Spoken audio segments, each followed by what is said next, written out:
Hair growth కోసం ఒక మంచి హ్యాబిట్, లేకపోతే ఇప్పుడే స్టార్ట్ చేయాల్సిన ఒక మంచి హ్యాబిట్, ఇప్పుడే స్టాప్ చేయాల్సిన ఒక బ్యాడ్ హ్యాబిట్? ఇనఫ్ ప్రోటీన్ తీసుకోవడం ఇప్పుడే స్టార్ట్ చేయొచ్చు.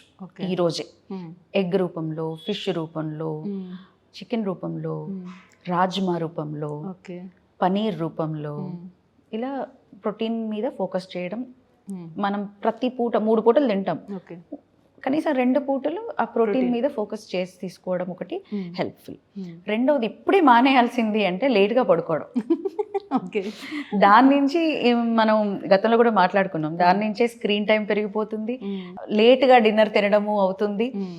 ఇవన్నీ కూడా ఒకదాన్ని అందుకున్న స్ట్రెస్ పెరుగుతుంది, న్యూట్రిషన్ మీద ఎఫెక్ట్ పడుతుంది, టైంకి నీళ్లు తీసుకోము, డిహైడ్రేషన్ అవుతుంది, ఇవన్నీ కూడా. సో స్లీప్ మీద ఫోకస్ చేయాల్సిన అవసరం ఉంది, ప్రోటీన్ మీద ఫోకస్ చేయాల్సిన అవసరం ఉంది హెయిర్ విషయంలో. ఓకే, మనకు ఎస్ట్రిక్ అంటే బయట అపియరెన్స్ మాత్రమే కనిపిస్తుంది, కానీ ట్రీట్మెంట్ వల్ల వెల్బీయింగ్ అనేది ఏమైనా మారుతుందంటారా?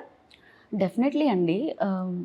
అంటే ఇక్కడ వాడదగిన కోటే అందమే ఆనందం అంటారు. Okay, right. దాని అర్థము బ్యూటిఫుల్ అని కాదు, మనకి మనం అందంగా అనిపించినప్పుడు, కనిపించడం గురించి కాదు, మానసికంగా అనిపించినప్పుడు, ఆహ్లాదంగా ఫీల్ అయినప్పుడు దానికి మించిన ఆనందం లేదు, రైట్ కదా. సో ఎప్పుడైతే నాకు ఇది బాగాలేదు, అది బాగాలేదు అన్న అసంతృప్తితో ఉంటామో అది ఖచ్చితంగా అందంగా కనపడదు. సో ఆ చిరాకులో మనం కూడా ప్లెజెంట్గా కనిపించము అవతల వాళ్ళకి.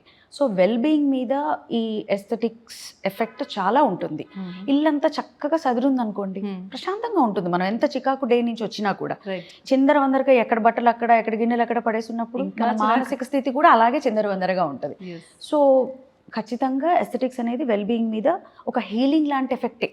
ఎమోషనల్గా హీలింగ్ ఫీల్ అవుతారు. చల్లటి నీళ్ళతో మొహం కడుక్కొని తుడుచుకొని కాస్త తయారయ్యి చూడండి, ఒక హీలింగ్ లాగా ప్రశాంతంగా ఆహ్లాదంగా ఉంటుంది. ఒక కప్పు కాఫీ తాగుదాం అనిపిస్తుంది. చికాగ్గా చెమటలు వేసుకొని కూర్చొని స్నానం చేయకుండా కూర్చుంటే మన మానసిక స్థితి ఎలా ఉంటుంది? So aesthetics has definitely impact ఉంటుంది మన వెల్బీయింగ్ మీద. రైట్. ఇప్పుడు ఈ నిమిషంలో ఈ వీడియో చూస్తున్న మీ పేషెంట్స్ కానివ్వండి, లేదా మాలాంటి కామన్ పీపుల్ కానివ్వండి, వాళ్ళకి మీరిచ్చే, అంటే హెయిర్ లాస్ అవుతున్న వాళ్ళైనా, లేదు హోప్ ఇప్పుడిప్పుడే పోతున్న వాళ్ళు, స్ట్రెస్తో ఉన్న వాళ్ళు, వీళ్ళకి మీరు ఇచ్చే ఒక మంచి వర్డ్, మంచి సొల్యూషన్.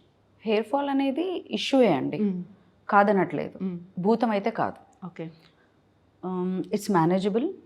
సొల్యూషన్స్ ఉన్నాయి, పర్మనెంట్ ఉన్నాయి, టెంపరీవి ఉన్నాయి. సొల్యూషన్స్ ఉన్నాయి. Okay, don't lose hope. Okay, hope lose అయినప్పుడు ఇంకాస్త హెయిర్ లాస్ అవుతారు. So don't lose hope, there are solutions.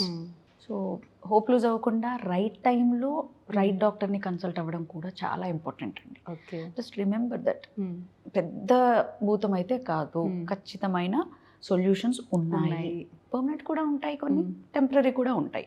మనమున్న పొజిషన్ని బట్టి రైట్ డాక్టర్ అయితే మీకు మళ్ళీ మంచిగా రైట్గా గైడ్ చేయగలరు. Don't lose hope. Hair fall అనేది ఇష్యూయే, కానీ సొల్యూషన్స్ ఉన్నాయి. రైట్ టైంలో రైట్ డాక్టర్ని మీట్ అవ్వగలగాలి. Thank you. థ్యాంక్ యూ అండి.